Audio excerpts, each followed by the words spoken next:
Microsoft Excel 30 days crash course में मैं सतीश आप सबका स्वागत करता हूं। मैं काफ़ी एक्साइटेड हूं ये कोर्स आपको सिखाने के लिए। आप भी एक्साइटेड होंगे। और वीडियो या कोर्स शुरू करने के पहले मैं आपको बताऊं कि डेली आपको एक ईमेल हिट होने वाला है आपके इनबॉक्स में या स्पैम फोल्डर में। आपको डेली ईमेल ओपन करके लेसन देखना है। अगर आपको ये 30 दिन की क्रैश कोर्स का सर्टिफिकेट चाहिए, अगर आप एक भी ईमेल मिस करते हो तो आपको 30 डेज वाला जो कोर्स कंप्लीशन का सर्टिफिकेट है वो ईमेल नहीं आएगा, राइट। तो इसीलिए आपको डेली ईमेल ओपन करना है। आपको कोई टॉपिक आते भी होंगे तो भी आपको एटलीस्ट ईमेल ओपन करके लेसन देखना है कि भाई हाँ हमें ये हिट हो चुका है। हमने एटलीस्ट इसे थोड़ा 1-2 मिनट वीडियो को आपको व्यू करना है, तो ही ये लेसन आपका मतलब मार्क हो जाएगा हमारे पास कि आप डेली लेसन सीख रहे हो, राइट। तो पहला ये डिस्क्लेमर याद रख लो कि भाई आप कोर्स कंप्लीट करोगे तो ही आपको सर्टिफिकेट मिलेगा। ये यहाँ पे है, डेली ईमेल आपको एक मिलेगा। साथ ही में इसके ऊपर आपको प्रैक्टिस करनी पड़ेगी। देखिए सर्टिफिकेट तो आपको मिलेगा, नो इश्यूज़, लेकिन प्रैक्टिस भी करनी पड़ेगी क्योंकि ये प्रैक्टिकल कोर्स है, ये हार्ड स्किल है, आपको नॉलेज लेना पड़ेगा। तो आपको प्रैक्टिस फाइल जो एक्चुअल डेटा जिसका मैंने इस्तेमाल किया है वीडियो में, वही डेटा मैं प्रैक्टिस के लिए दूंगा, उसी के ऊपर आपको प्रैक्टिस करनी है, राइट। तो ये पहले मैं डिस्क्लेमर में बता देता हूँ, क्लियर हो चुका है। अब शुरू करते हैं हमारा माइक्रोसॉफ्ट एक्सेल का इंट्रोडक्शन। सबसे पहले मैं आपको बताऊंगा कि भाई एक्सेल शुरू कैसे करते हैं, एक्सेल में रोज किसे कहते हैं, कॉलम किसे कहते हैं। शायद आपको एक्सेल का नॉलेज थोड़ा बहुत होगा, लेकिन आप एक एक पार्ट को डिटेल में देखो क्योंकि मैंने हर एक चीज़ यहाँ पे पकड़ पकड़ के बताई है, मतलब डिटेल में बताई है। पकड़ पकड़ के मेरा मतलब यही होता है। तो भाई अगर आपको एक्सेल थोड़ा बहुत नॉलेज है फिर भी मेरे हर एक पार्ट को आप देख लो, आपको कुछ ना कुछ नया ज़रूर सीखने मिलेगा। तो एक्सेल इंट्रोडक्शन में एक्सेल स्टार्ट कैसे होते हैं, रोज कॉलम सेल्स किसे कहते हैं और जूम इन जूम आउट सारी चीज़ें मैं बताने वाला हूँ। तो चलिए स्क्रीन पे बढ़ते हैं ना, शुरू करते हैं हमारा ये 30 डेज का crash course. Are you ready for that? Of course आपने ओपन किया वीडियो तो रेडी रहेंगे। तो चलिए शुरू करते हैं, लेट्स बिगिन। दोस्तों हमें सीखना है माइक्रोसॉफ्ट एक्सेल। मैं आ चुका हूँ डेस्कटॉप के ऊपर। सबसे पहले मैं आपको दिखाने वाला हूँ कि माइक्रोसॉफ्ट एक्सेल हमारे कंप्यूटर में हम शुरू कैसे करेंगे। यहाँ से हम शुरुआत करेंगे। बेसिकली अगर आपको आता है शुरू करना तो कोई बात नहीं, लेकिन जिनको नहीं आता उनके लिए मैं बता दूँ कि भाई यहाँ पे टास्क बार पे नीचे सर्च का एक बॉक्स दिखाई दे रहा है, इस पर क्लिक कीजिए और यहाँ पे आप एक्सेल टाइप कीजिए। जैसे मैंने एक्सेल टाइप किया, यहाँ पे आप देख सकते हैं एक्सेल ऊपर आ चुका है। अब ये मेरे केस में यहाँ पे बीच में आ रहा है क्योंकि ये विंडोज़ 11 है जो सर्च बॉक्स है, यहाँ पे सेंटर में आ रहा है टास्क बार के। ये लेफ्ट में भी आ सकता है, विंडोज़ 10 है, विंडोज़ 7 है, तो यहाँ पे लेफ्ट में आ जाएगा। तो वहाँ पे आप एक्सेल बस उस बॉक्स में लिखेंगे तो ऊपर एक्सेल ऐप ये दिखाई दे रहा है, लिख के आ रहा है। अब मेरे केस में एक्सेल ऐप लिख के आ रहा है। अगर आपका एक्सेल पुराना है 2013 का तो वहाँ पे माइक्रोसॉफ्ट एक्सेल लिख के आता है और आगे वर्जन भी लिखा रहता है। पुराना वर्जन है तो 2010 है या 7 है तो, राइट। और लेटेस्ट वर्जन है आपके पास 2019, 2021, जैसे मेरे पास 2021 है तो यहाँ पे ये इस तरह से लिख के आ रहा है। अब आप बोलोगे यार सर तो आप नए वर्जन में पढ़ा रहे हो, हमारे पास तो पुराना वर्जन है, क्या हम ये सारी चीज़ें पुरानी वर्जन में कर सकते हैं? आप कोर्स कर सकते हैं। हाँ, कुछ नई चीज़ें नए वर्जन में आपको एक्स्ट्रा मिलेगी जो मैं आपको बताऊंगा कि भाई इसके लिए नया वर्जन रहना आपके लिए बहुत ज़रूरी है, कुछ नए फॉर्मूलाज वगैरह। बट डोंट वरी, जो मैं चीज़ें बताऊंगा इंटरफेस वैसे ही है जैसे पुरानी 2007 में था, 2010 में था। थोड़ा बहुत चेंज हो गया, थोड़े बहुत मेनूज़ ऑप्शन इधर उधर हो चुके हैं, तो वो मैं आपको बताऊंगा कि भाई ये इस वर्जन में नहीं मिलेगा, इस वर्जन में मिलेगा, तो आप अपग्रेड कर लीजिए। ये सारी चीज़ें बताऊंगा। बट डोंट वरी कि भाई मैं कौन सा वर्जन यूज़ करूँ, आप कौन सा वर्जन यूज़ करें, उससे कोई फ़र्क नहीं पड़ता। आप एक्सेल सीख सकते हो, आपके पास जो भी है लैपटॉप में उससे आप सीख सकते हो स्टेप बाय स्टेप। तो यहाँ पे एक्सेल दिखाई दे रहा है, मैं क्लिक करूँगा तो ये स्टार्ट होगा। दूसरा तरीका ऐसा है, मैं यहाँ से नहीं स्टार्ट करना चाहता हूँ, मैं कीबोर्ड पे प्रेस करूँगा विंडोज़ और आर। जैसे मैंने विंडोज़ की और आर ये बटन दबा दिया होल्ड करके विंडोज़ की को, तो यहाँ पे रन कमांड आता है और रन कमांड ये जो डायलॉग बॉक्स है उसके अंदर ओपन के आगे अगर एक्सेल लिखा है और मैं एंटर करूँगा तो एक्सेल स्टार्ट हो जाएगा। यहाँ पे आप एक्सेल लिखिए, अगर दूसरा कोई सॉफ्टवेयर तो यहाँ पे एक्सेल टाइप कीजिए, ओके कीजिए। अब आप देख सकते हैं माइक्रोसॉफ्ट एक्सेल आपके सामने शुरू है। ये है माइक्रोसॉफ्ट एक्सेल की वेलकम स्क्रीन। इसमें सबसे पहले मैं आपको इसका इंट्रो करा देता हूँ, फिर उसके बाद जो एक्सेल की स्क्रीन आएगी उसका भी इंट्रो कराऊंगा, डोंट वरी। तो यहाँ पे क्या है कि यहाँ पे आपको बताया कि भाई आप ब्लैंक से स्टार्ट करना चाहते हैं, आपका डेटा एंटर करना है आपको खुद से, तो यहाँ से स्टार्ट कीजिए। अगर आपको प्रीसेट्स लेने हैं जैसे लोन कैलकुलेटर है या कुछ चीज़ें इन्होंने ऑलरेडी दी है, यहाँ से आप उठा सकते हैं। लेकिन हमें हमारी कंपनी के डेटा पे काम करना है तो हम ब्लैंक वर्कबुक से स्टार्ट करेंगे, हमें सीखना है बेसिकली, तो हम ये टेम्पलेट नहीं लेंगे। यहाँ पे ढेर सारे टेम्पलेट और भी आपको मिलेंगे। उसके अलावा उसी के नीचे आपको यहाँ पे रिसेंट एक टैब दिखाई दे रहा है। जैसे आप मोबाइल फ़ोन में रहता है ना रिसेंट कॉल्स वगैरह, आए हुए कॉल्स गए हुए कॉल्स, वैसे रिसेंट ओपन की हुई फाइल्स की लिस्ट यहाँ पे आपको दिखाई देगी।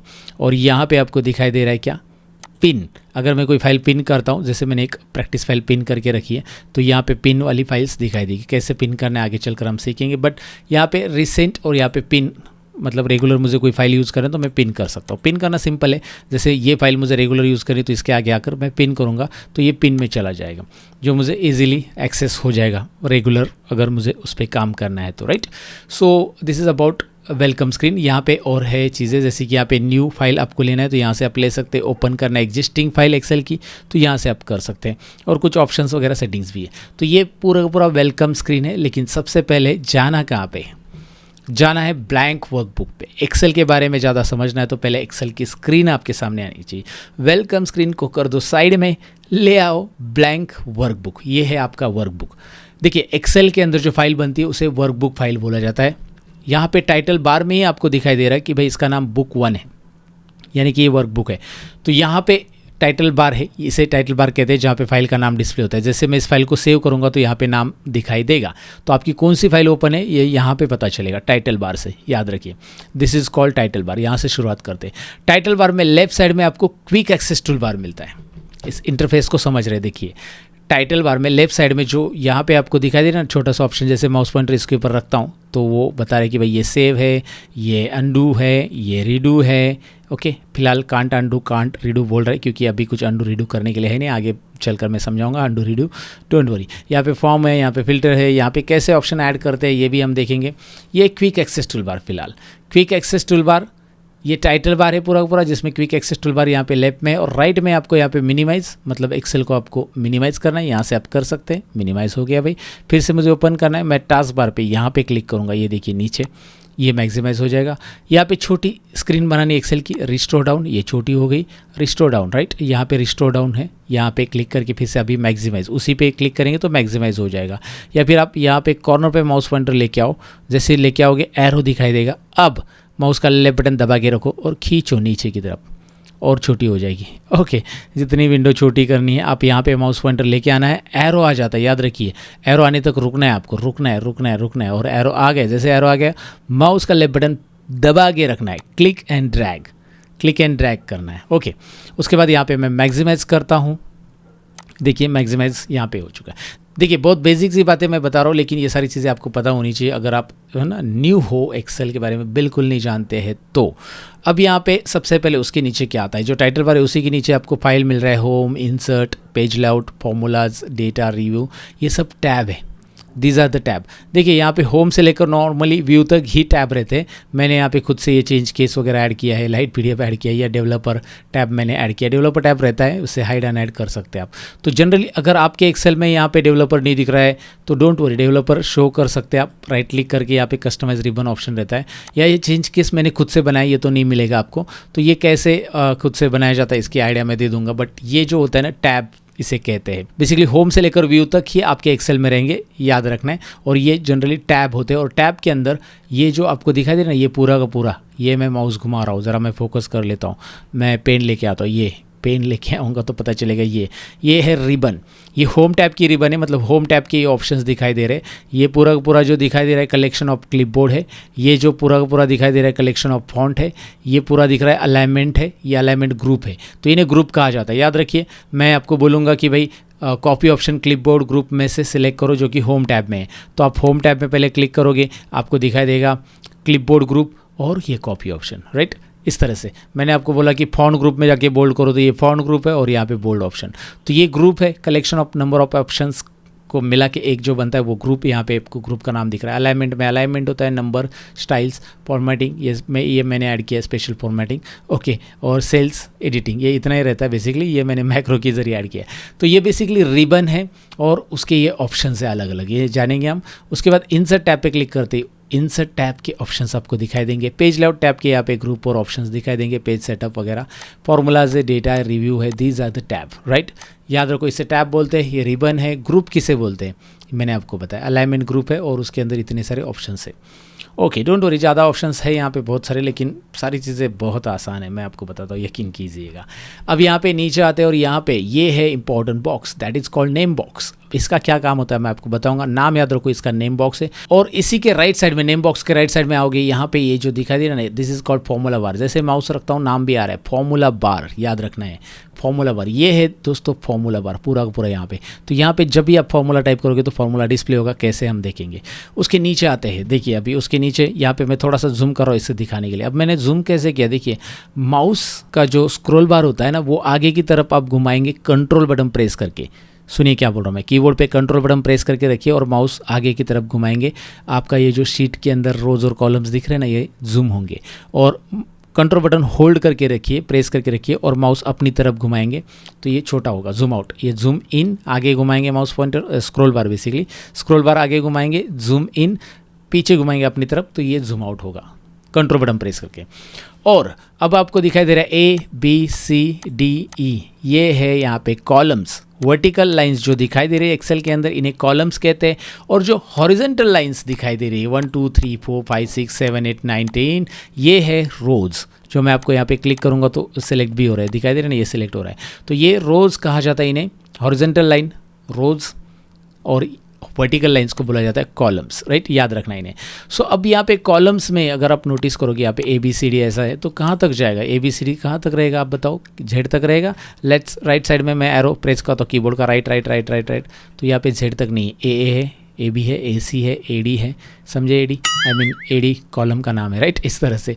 तो अगर आप देखोगे तो AZ आएगा, AZ के बाद फिर से यहाँ पे आप देखोगे B से स्टार्ट हो रहा है, BA है, BB भी है, किसके पास नहीं तो यहाँ पे है, ओके, यहाँ पे BD भी है, चला लो भाई, ओके, BF भी है, राइट, बहुत सारे BZ भी है, एंड फिर से BZ आएगा। तो ऐसे कितने जाएंगे, राइट, कीबोर्ड का बटन दबाते जाओगे तो और आते रहेंगे।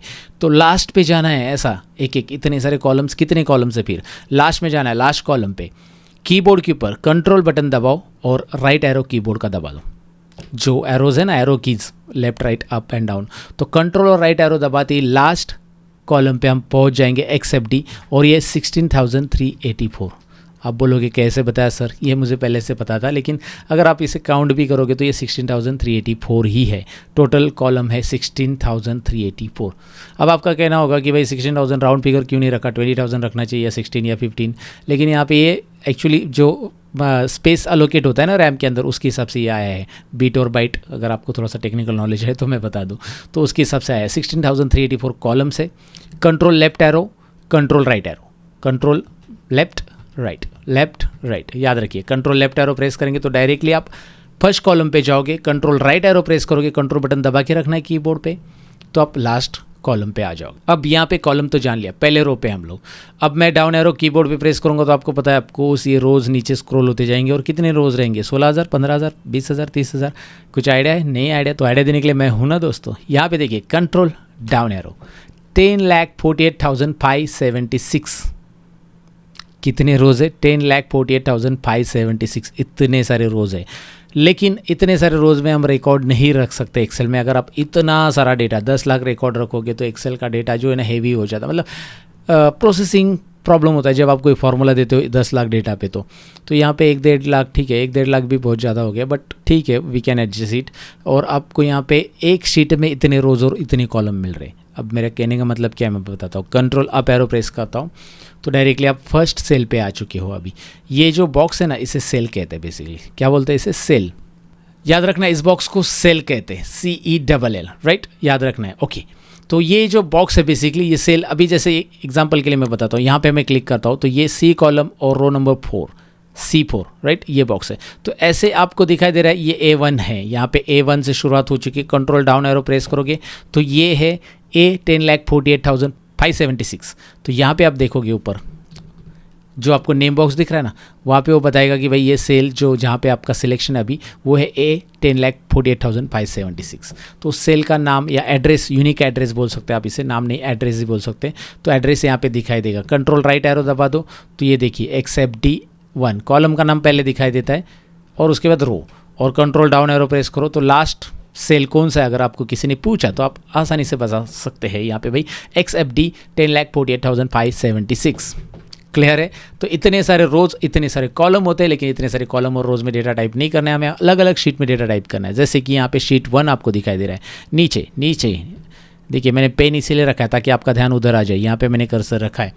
तो शीट 1 और ऐसे में यहाँ पे छोटा सा प्लस दिखाई दे रहा है ना, let me focus on it, ये दिखाई दे रहा है प्लस। इस प्लस पे आपको क्लिक करना है अगर मैं और एक्स्ट्रा शीट्स यहाँ पे ऐड करना चाहता हूँ तो मैं इस प्लस पे क्लिक करता हूँ, शीट 2 आ रहा है, अगेन मैं प्लस पे क्लिक करता हूँ, शीट 3 आ रहा है, शीट 4 आ रहा है, शीट 5 आ रहा है, शीट 6 आ रहा है। आप यहाँ पे मल्टीपल शीट्स इंसर्ट कर सकते हैं।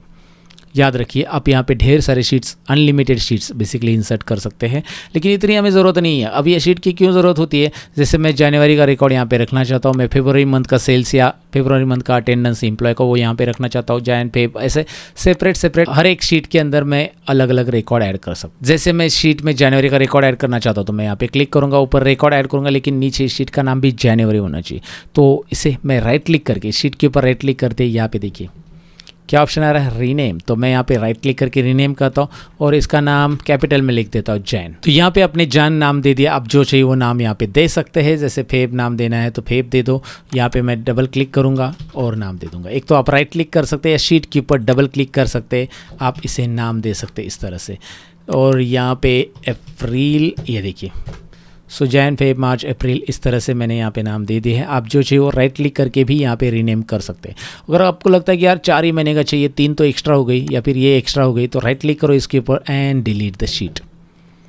ओके, जैसे आप इस शीट को डिलीट करोगे डिलीट हो जाएगा। अगर शीट के अंदर कुछ भी डेटा नहीं है तो यहाँ पे कुछ पॉपअप नहीं आएगा, लेकिन अगर आपने शीट में कुछ टाइप किया हो एग्जाम्पल के लिए इस शीट में, और अब अगर आप इसे डिलीट करते हो तो ये एक पॉपअप भेजेगा आपको, बोलेगा Microsoft Excel will permanently delete this sheet, do you want to continue. Yes, I wanted to continue. Permanent delete मतलब क्या, ये हमेशा के लिए इसका डेटा डिलीट कर देगा। ये आप वापस डेटा को ले नहीं सकते। इस शीट के अंदर जो डेटा, ये स्पेशली इस शीट के अंदर जो आपने ये लिखा है ना, ये परमानेंट डिलीट होगा। आप कंट्रोल Z यहाँ पे नहीं कर सकते। कंट्रोल Z पता रहेगा आपको, नहीं पता तो बता दूँ, अनडू होता है। बेसिकली आप एक्सेल में देखो, एक्सेल में आप कुछ काम करते हो, जैसे मैंने यहाँ पे कुछ काम कर दिया, जैसे कुछ नंबर्स टाइप कर ले एग्जाम्पल के लिए। अब देखिए ये नंबर्स मैंने टाइप किए और फिर मेरे से गलती से ये नंबर डिलीट हो गया। अब मैं इन्हें वापस चाहता था लेकिन गलती से डिलीट हो गया, मुझे याद नहीं। तो यहाँ पे आपकी गलती माफ़ होती है। बेसिकली कंट्रोल Z अगर आप दबा दोगे तो आप पीछे आ जाओगे। कंट्रोल Z एक स्टेप पीछे, और कंट्रोल Z करोगे तो इसके पीछे हमने क्या किया था, और कंट्रोल Z उसके पीछे मैंने ये नंबर है ना हटाया। ये देखिए एक एक नंबर हटता गया क्योंकि ये नंबर मैंने टाइप करते गया था एक एक। Control Z undo. अब मैं कंट्रोल Y करता हूँ, redo, control Y Y। Control Z से होता है अनडू, बैक, मतलब जो स्टेप्स आपने पहले किए थे वो सब पीछे चले जाएंगे, और रीडू वही उन्हीं स्टेप्स को रिपीट करेगा। जो अनडू किया है उसे रीडू कर सकते हैं आप। अनडू रीडू याद रखना है भाई। एक्सेल में आपकी गलतियाँ माफ होती, लाइफ में तो होती नहीं है, पर एक्सेल में यहाँ पे माफ होती है। मतलब बेसिकली कंप्यूटर में अनडू रीडू होता ही है। शायद किसी को नहीं पता होगा इसलिए मैंने बताया। अगर ये डिलीट हो गया गलती से तो कंट्रोल Z दबा दो, अनडू से ही आ जाएगा, राइट। सो अनडू आपको पता चला, रीडू आपको पता चला, शीट को रीनेम करना भी पता चला और शीट को डिलीट करना भी पता चला। तो ये बोल रहेगा कि भाई जैसे आप शीट डिलीट करोगे इसमें कुछ भी लिखा है या कुछ भी चेंजेस किए वो परमानेंट डिलीट होंगे, ये अनडू नहीं होंगे। तो शीट को इस तरह से आप डिलीट कर सकते हैं।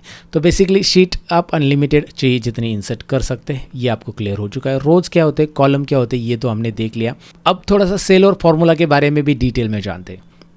अब जब मैंने यहाँ पे क्लिक किया, मैंने आपको बताया था कि ये C कॉलम है और ये रो नंबर 5 है। जहाँ पे भी कॉलम और रो का इंटरसेक्शन हो रहा है उस पर्टिकुलर लोकेशन को हम सेल बोलते हैं, और इसका एड्रेस यहाँ पे दिखाई देता है C5। एड्रेस बहुत इंपॉर्टेंट चीज़ है।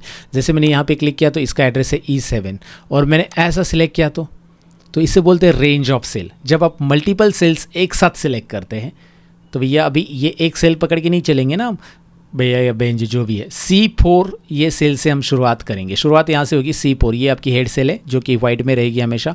ओके, यहाँ पे हेड सेल है। अगर आपने ऐसा सिलेक्ट किया तो ये हेड सेल ऊपर दिखाई दे रही है। अगर आपने ऐसा सिलेक्ट किया तो हेड सेल यहाँ पे दिखाई दे रही, मतलब पहली सेल। सो B4 से हमने शुरुआत की और हमारा लास्ट सेल है F7, F8, F कॉलम और 8 नंबर रो दिखाई दे रहा है ना। तो ये है F8। तो इस पर्टिकुलर रेंज को क्या बोलेंगे हम, जो भी हम सिलेक्ट कर रहे हैं इसे इस तरह से बोलेंगे। B3 से अब ये है F9, तो हम यहाँ पे सपोज इसका इस तरह से रेंज लिखेंगे B3 to F9। ये है, इस तरह से रेंज ऑफ सेल बोला जाता है, इसे इससे डिफाइन किया जाता है।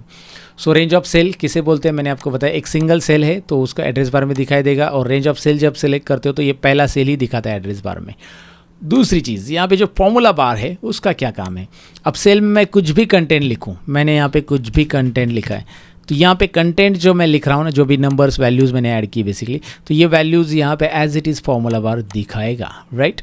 और मैंने यहाँ पे कर्सर रखा है और मैंने यहाँ पे बोला इज इक्वल टू, देखिए मैं अभी क्या कर रहा हूँ, इज इक्वल टू फॉर्मूला लिख रहा हूँ यहाँ पे, is equal to, every formula begins with is equal to sign in Excel, तो begins with is equal to, तो रिमेंबर इज इक्वल टू दे दो, इस पर क्लिक करो, कीबोर्ड पे प्लस बटन दबा दिया, इस पर क्लिक किया, कीबोर्ड पे प्लस बटन दबा दिया, इस पर क्लिक किया। अब ये क्या आ रहा है, C5 C4 C3, मैंने जैसे क्लिक किया वैसे वो सेल्स का एड्रेस ले रहा है, लेकिन जैसे मैं एंटर करूँगा उन सेल्स का टोटल ले रहा है। क्या बात है, और यहाँ पे टोटल है 122 और फॉर्मूला बार आपको बता रहा है, भैया टोटल नहीं बता रहा है, फॉर्मूला बार क्या बता रहा है, देखिए फॉर्मूला बार आपको बता रहा है C5 + C4 + C3, मतलब ये रिजल्ट कैसे आया है ये फॉर्मूला बार आपको बता रहा है। फॉर्मूला बार बता रहा है कि भाई ये जो रिजल्ट आ रहा है यहाँ पे, वो रिजल्ट बेसिकली इन तीनों सेल्स का, ये ऊपर के 3 सेल्स दिखाई दे रहे हैं ना, इन तीनों सेल्स का रिजल्ट यहाँ पे आ रहा है, ये formula bar. So formula bar will shows the formula if there is a formula in your cell and it will show content if there is a content in your cell. जैसे ये content है normally तो content दिखाई देगा, जैसे यहाँ पे मैंने लिखा, मेरा नाम ही लिख दिया सतीश, तो यहाँ पे सतीश है तो फॉर्मूला बार सतीश ही दिखाएगा, राइट, एज इट इज़। लेकिन यहाँ पे फॉर्मूला है तो फॉर्मूला बार यहाँ पे फॉर्मूला दिखाएगा, राइट। सो रिमेंबर, ये एक चीज़ याद रखनी है, फॉर्मूला बार क्या काम का होता है, और फॉर्मूला बार बहुत काम का होता है। हमें कभी भी फॉर्मूला एडिट करना है, फॉर्मूला देखना है, तो यहाँ से हम कर सकते हैं बड़े बड़े फॉर्मूला। जब हम लिखते हैं VLOOKUP वगैरह आगे चलकर सीखने वाले, तो उस टाइम पे यहाँ पे हम हेड करेंगे कि भाई हाँ ये फॉर्मूला प्रॉपर हम लिख रहे हैं कि नहीं, वहाँ पे दिखाई दे रहा है बार बार। तो ये एक इंपॉर्टेंट इंफॉर्मेशन है कि भाई फॉर्मूला बार का काम क्या होता है, ये आपको यहाँ समझ में आया होगा। और एक चीज़ यहाँ पे याद रखनी कि जब भी आप टेक्स्ट लिखते हो तो वो लेफ्ट अलाइनमेंट में आएगा, और नंबर लिखते हो तो राइट अलाइनमेंट आएगा, क्योंकि एक्सेल ऑटोमेटिक डिटेक्ट करता है कि भाई ये नंबर है और ये टेक्स्ट है, और आप टेक्स्ट और नंबर को ऐड नहीं कर सकते। मतलब is equal to this plus this, ये होगा क्या, बिल्कुल नहीं होगा, और ये एरर बताएगा। तो ये एरर भी बताता है कि भाई आपने क्या कुछ तो गड़बड़ कर दी, मुझे कुछ समझ में नहीं आ रहा है, ये वैल्यू एरर बता रहा है। और यहाँ पे क्लिक करोगे तो आप इसे इग्नोर वगैरह भी कर सकते हैं एरर को। फिलहाल मैं आपको बताऊँ कि यहाँ पे अगर आप नंबर भी टाइप करते हो दोबारा तो ये एरर हट जाएगा और इसकी टोटल यहाँ पे ले लेगा एक्सेल, तो ये ऑटोमेटिक अपडेट होता है। तो बेसिक चीज़ें जो होती है ना वो आपको पता होनी चाहिए, इसलिए ये पहले फंडामेंटल है जिसमें आपको मैं इंट्रोडक्शन दे रहा हूँ सारी चीज़ें कि भाई क्या कैसे होता है, फॉर्मूला बार क्या होता है, ये बेसिकली नेम बॉक्स क्या होता है, और बहुत सारी चीज़ें। अब यहाँ पे नीचे हम आएंगे तो यहाँ पे नीचे आपको एक रेडी बटन दिखाई दे रहा है, ये मैक्रो यहाँ पे रिकॉर्डिंग का बटन दिखाई दे रहा है जो आगे चलकर सीखेंगे। राइट साइड में यहाँ पे आपको कुछ ग्रिड वगैरह जूमिंग का ऑप्शन भी दिखाई दे रहा है, जूमिंग यहाँ से आप जूम कर सकते हैं, यहाँ से आप जूम आउट कर सकते हैं। सो जूम आउट जूम इन दोनों भी ऑप्शन यहाँ पे दिए है। यहाँ पे आप क्लिक करोगे, नॉर्मल जूमिंग 100 रखना है, मैक्सिमम आप 400 तक लेके जा सकते हैं एक्सेल में, नॉर्मली याद रखो ये, और ये 100 है। जूमिंग आप कंट्रोल बटन दबा के कीबोर्ड के ऊपर माउस का स्क्रॉल बटन आगे की तरफ घुमाओ, जूम इन होगा, कंट्रोल बटन दबा के अपनी तरफ माउस का स्क्रॉल बटन घुमाओ, ये मैंने पहले भी बताया था। तो यहाँ पे जूम इन जूम आउट है। साथ में अगर यहाँ पे मैं कोई नंबर लिखता हूँ, ध्यान से देखिए, यहाँ पे मैंने जो नंबर लिखा है इन तीनों सेल्स को मैं सिलेक्ट करता हूँ तो इनकी कुछ चीज़ें यहाँ पे दिखाई देगी इस बार पे पर। ये स्टेटस बार है बेसिकली, याद रखिए छोटा सा। यहाँ पे बता रहे हैं कि ये तीनों नंबर का एवरेज है 69, काउंट 3 नंबर है और टोटल है 208, राइट। यहाँ से आप इजीली किसी भी सिलेक्टेड नंबर की टोटल ले सकते हैं, फिर वो कितने भी नंबर हो, 3 क्या इधर 100 नंबर भी हो, कितने भी नंबर हो अलग अलग रेंज में, उन सभी की वो टोटल बताएगा। जैसे मैंने यहाँ पे ढेर सारे नंबर लिए और इनको सिलेक्ट किया तो जहाँ जहाँ नंबर है वो टोटल नंबर काउंट कितने हैं उनका एवरेज निकालेगा और उसकी टोटल भी, ज़रा जूम करने दो मुझे, और उसकी टोटल भी बताएगा। दिखाई दे रहा है आपको। सो इस तरह से ये चीज़ें होती है। स्टेटस बार यहाँ पे अवेलेबल रहता है और ये अलग अलग लेआउट है, बेसिकली एक्सेल के लेआउट है। ये मैं क्लिक करूँगा तो ऐसे ये हम लोग प्रिंटिंग एक्सेल जो सेटिंग है उसी में देखेंगे। तो एक्सेल का ओवरव्यू मुझे देना था कि भाई एक्सेल के अंदर क्या क्या चीज़ें कैसी होती है, शीट किसे कहा जाता है, वर्कबुक किसे कहते हैं, बेसिकली ये वर्कबुक है। और एक्सेल के अंदर रोज़ किसे कहते हैं, ये रोज़ है, राइट। कितने सारे रोज़ है आपको पता है। यहाँ पे ये कॉलम्स है, यहाँ पे कॉलम्स आपको पता है एक्सेल के अंदर के सारी चीज़ें मैंने बताई दी। तो यहाँ पे हमने ढेर सारी चीज़ें इंट्रोडक्शन पार्ट में सीख ली है। अब एक्सेल की फाइल सेव करना है तो कैसे करना है, एक लास्ट ऑप्शन हम देखने वाले। यहाँ पे मैंने कुछ कंटेंट टाइप कर दी है, सपोज मैं आ चुका हूँ और यहाँ पे मैंने कुछ कंटेंट टाइप कर दिए, सीरियल नंबर वगैरह है, ऐसा कुछ लिखा है।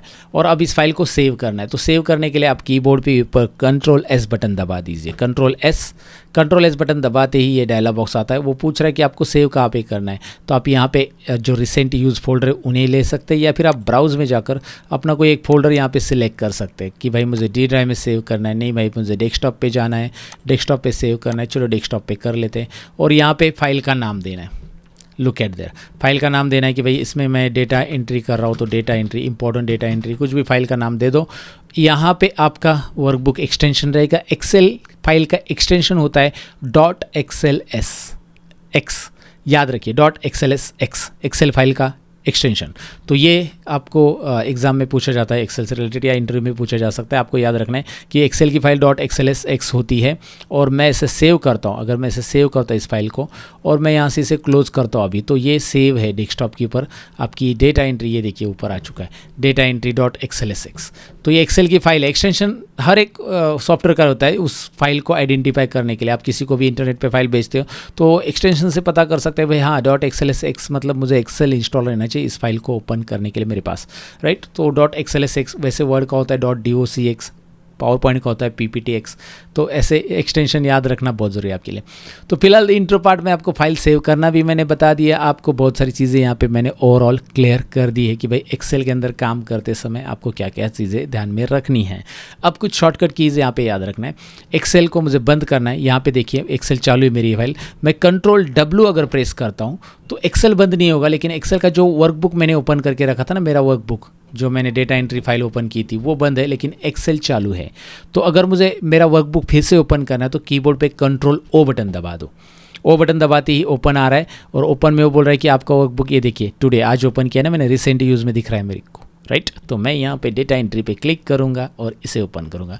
या फिर यहाँ पे मेरा वर्कबुक है ही नहीं तो मैं ब्राउज में जाऊँगा और ढूंढूंगा कि भाई मेरा वर्कबुक कौन से फोल्डर में, डेस्कटॉप पे, डाउनलोड्स में, जहाँ पे भी है वहाँ पे जाकर मैं इसे सिलेक्ट करूँगा। जैसे मैंने डेस्कटॉप पे सिलेक्ट किया, ओपन किया, ये ओपन हो गया। सो Ctrl+W क्लोज, Ctrl+O ओपन, यहाँ पे याद रखना है। और आपको लगता है कि यार नहीं मुझे Ctrl+W वगैरह नहीं करना है, चलो अपने ओपन तो कर लिया, यहाँ पे Ctrl+O ओपन कर लिया, लेकिन मुझे डायरेक्टली ये सॉफ्टवेयर ही बंद करना है, मुझे ये फाइल क्लोज नहीं करनी बस। तो पूरा का पूरा सॉफ्टवेयर बंद करने के लिए Alt F4 दबा देना कीबोर्ड के ऊपर, राइट। Ctrl+W से बस वो फाइल क्लोज होती थी, Alt F4 से पूरा का पूरा सॉफ्टवेयर यहाँ पे क्लोज हो जाएगा, राइट कॉर्नर पे आप क्लोज पे क्लिक करके भी क्लोज होता है, लेकिन ये एक मैंने आइडिया दिया। सो आपको फाइनली पता चला है कि एक्सेल स्टार्ट कैसे करते हैं, बंद कैसे करते हैं, फाइल ओपन कैसे करते हैं, फाइल सेव कैसे करते हैं, और एक्सेल का इंटरफेस मैंने बता दिया। कुछ भी चीज़ें ऐसा लगता है कि नहीं समझा तो आप थोड़ा सा रिवाइज करो, वीडियो है ना भाई, तो आप जितनी बार चाहिए उतनी बार रिवाइज करो। स्टेप बाय स्टेप चीज़ें हम सीखते जा रहे हैं। नेक्स्ट पार्ट में अभी हम कुछ और एडवांस देखने वाले दोस्तों। Thank you very much for watching. तो ये था इंट्रोडक्शन पार्ट दोस्तों। मैंने तो आपको पूरा नॉलेज देने की यहाँ पे कोशिश की है। अगर आपको कुछ चीज़ें नहीं समझी है तो वीडियो रिवाइंड करके देख सकते हैं, जितनी मर्जी उतनी बार देख सकते हैं। रिवाइंड कीजिए, वीडियो को रिपीट देखिए और फिर नेक्स्ट लेसन की तरफ बढ़िए। अब इस लेसन में ज़्यादा कुछ प्रैक्टिस के लिए है नहीं क्योंकि ये इंट्रोडक्शन था, लेकिन नेक्स्ट लेसन में प्रैक्टिस के लिए होगा।